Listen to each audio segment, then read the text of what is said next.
got stranded in Vegas, our car blew up, and I embarrassed myself on Disc Golf Pro Tour Live. Let me tell you why this was the best year of my life. So first, let me clarify that I did not play the whole tour. I only played 6 events, but I did play 22 tournaments this year, which is a lot if you think about it. 22 weekends. And that's like so many practice rounds. It was a lot of disc golf. So our adventure began in February, where we flew to Nevada and played the Las Vegas Challenge.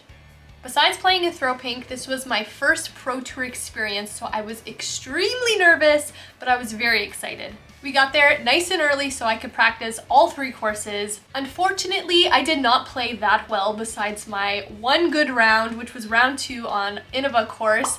I was just feeling a lot less nervous, more comfortable on the putting green, and I put together a pretty decent round. The 3rd round I played terribly because I was nervous again. I knew that I could make the cut if I just played how I knew I could, and I think that's what got to me. So although I did not make the cut, my first Pro Tour experience was so much fun. Until it wasn't. So if you already watched our Vegas vlogs, you know that we were stranded there for 3 extra days. Since we are Canadian, we needed a negative COVID test to get back home. So we took our test like normal, everything was fine, and then the day the flight comes, still no results. We are literally at the airport waiting for our test to come back. So I was on the phone trying to figure out what was going on, and the lady said, you know, it might come in late. So unfortunately, we had to rebook our flight, which was fine because it was for free. She just pushed it to the next day. No big deal. We had to stay in Vegas for 1 more day. Not the biggest deal. It's kind of nice actually. I was on the phone all night trying to make sure that our tests were gonna come in because they're only valid for 72 hours. And after that, they're useless. So the lady's like, yes, it will be here. Everything's fine. The next day comes and the results are still not there. Early in the morning, I called back and I was talking to the lady again, and she said they should come in. There shouldn't be an issue, but it never came. So me and Chris had to miss our flight again. And this time it was not fun. So since we already rescheduled our flight once, we could not reschedule it again. So we missed our flights. We had to book a whole different flight. So all that money is just wasted. And we had to go get another COVID test because it never came in. I was basically losing my mind at this point because I was like, how is this happening right now? And now it's useless because it's now past 72 hours. So Chris and I went, we booked another room, we went to get another COVID test, and those COVID tests came in like 30 minutes. And right after those COVID tests came in, our other tests came in right away. So I don't even think that they had them processed. I feel like they saw our names and they processed them both together. So after everything, getting a flight, getting a hotel and food, that cost us around $1,000. So immediately we took a huge hit at the beginning of the year. So we started off this year pretty stressed out.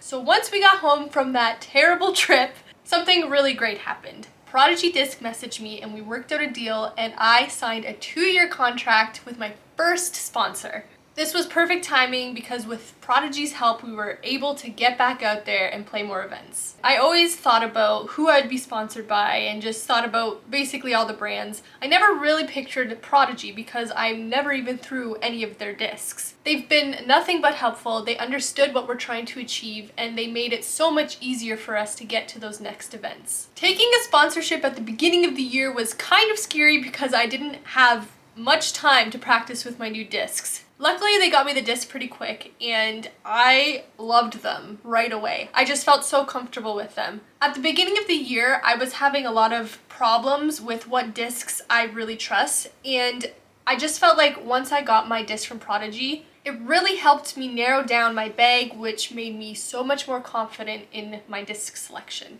So I played in a couple A tiers and B tiers with my brand new bag, and I was pretty impressed with how well I was doing with the new discs.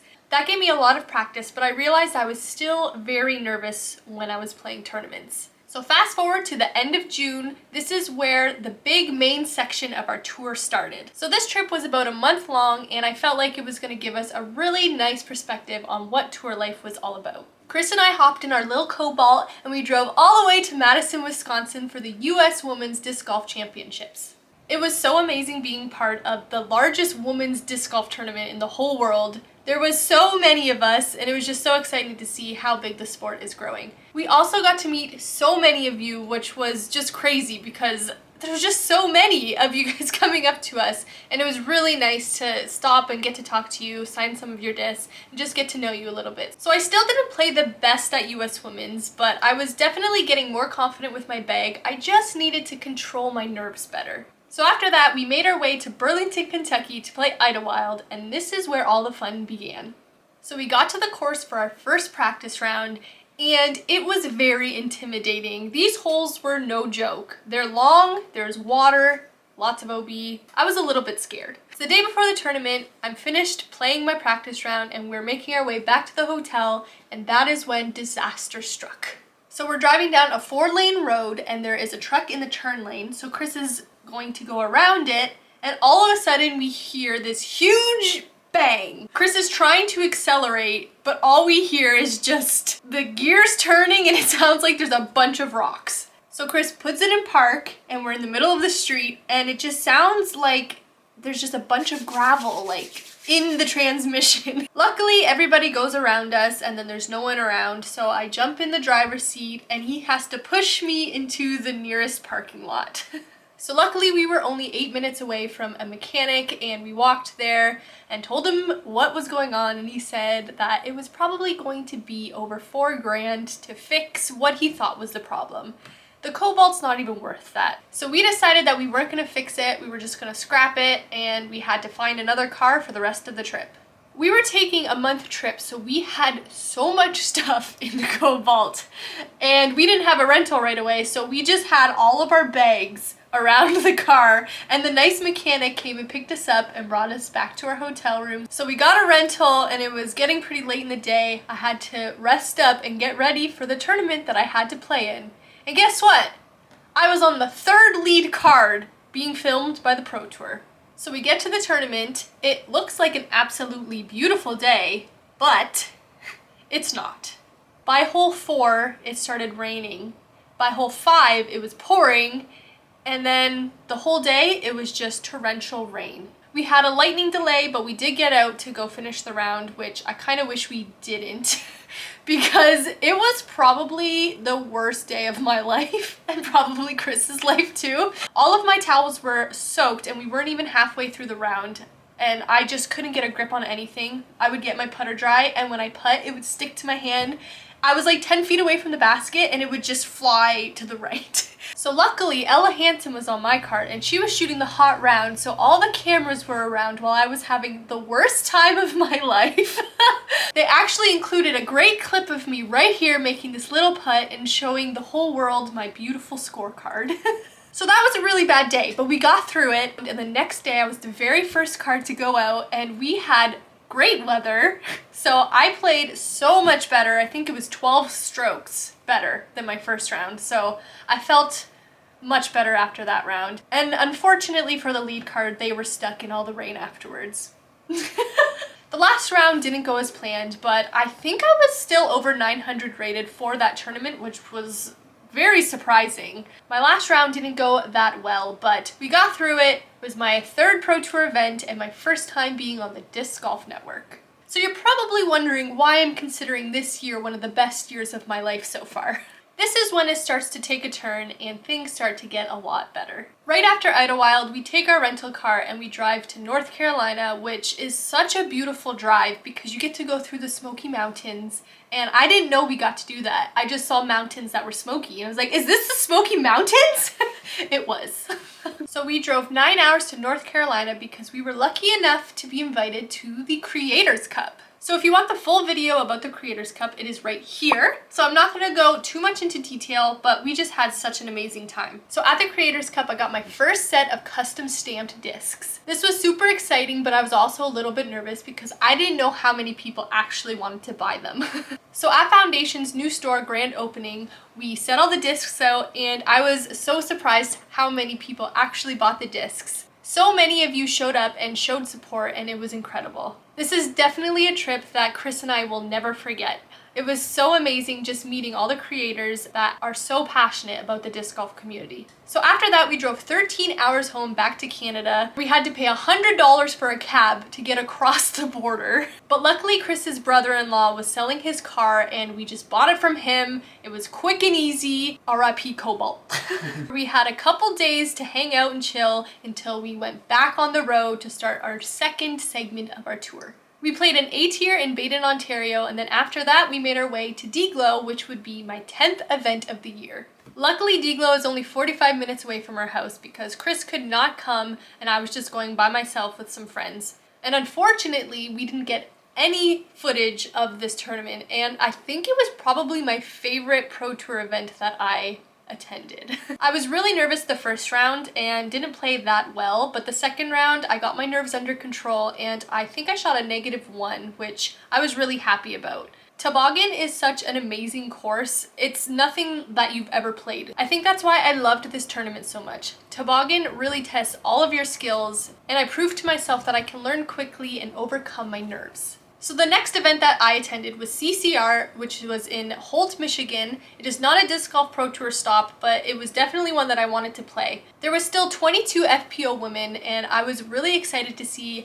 how I kind of stacked up to a bigger field, but not the Disc Golf Pro Tour. We played 2 different courses, and they were really nice. If you want to see the whole thing, we filmed a vlog here, and also I was filmed by Gatekeeper. Definitely go check those out. So in the end, I finished second, which I am really happy about. I had a very hard second round, but I came back in the third round to take second, and I'm very proud of myself. By this time, I was feeling a lot more confident with my discs, and I was feeling way less nervous on the course, which is something that I struggled with so much the past 2 years. So after that, we made our way to Illinois for Ledgestone, which was amazing to play one of the hardest courses on tour. Unfortunately, in the first round, I did slip and I hurt my leg. It wasn't that bad to drop out, but it did affect my play. I couldn't jump putt and I couldn't put all my power behind my shots. So fast forward to the end of August, we are on our 13-hour journey to Emporia, Kansas for Pro Worlds. I was so excited to play these courses, but unfortunately I was still injured and that really hindered my ability to play. I had some really good moments, but I also had a lot of struggles. The last round was a complete struggle the whole time. My leg was completely dead and I was just holding back tears trying to get through my first professional Worlds. There was no way that I was going to go home and DNF from this tournament. So this tournament was our last Pro Tour stop of the tour, and I was feeling like I had so much more control over my nerves. We had a few weeks off afterwards, so I got some much needed rest and I did a lot of stretching and rolling to help heal my leg. But after those few weeks, we were off for the last stretch of our tour. I played a couple events in September and October, but at the end of October, I was finally able to take down my first FPO A-tier win in Missouri.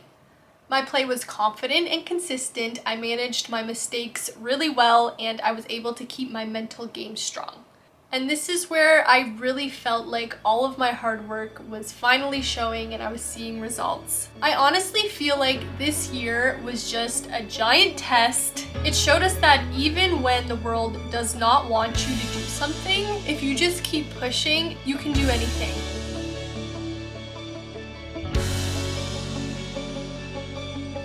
So one of my goals for the next season is to actually play more. Because we were touring this season, I didn't get to play much, and when I did, it was usually in a tournament that I didn't practice for and I didn't play for like a few weeks before it, so it wasn't the best, but I want to commit to playing more next year so that I can grow as a player and maybe make it to pro one day. Who knows?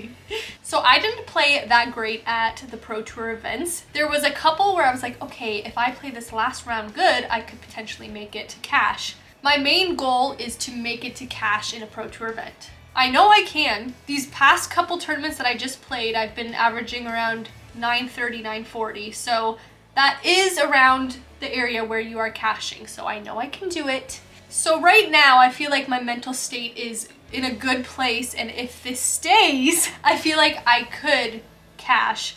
And I know I will. Next year, that's my goal. I want to cash in a Pro Tour event. So we have to go to a lot of them, Chris, because I need lots of tries.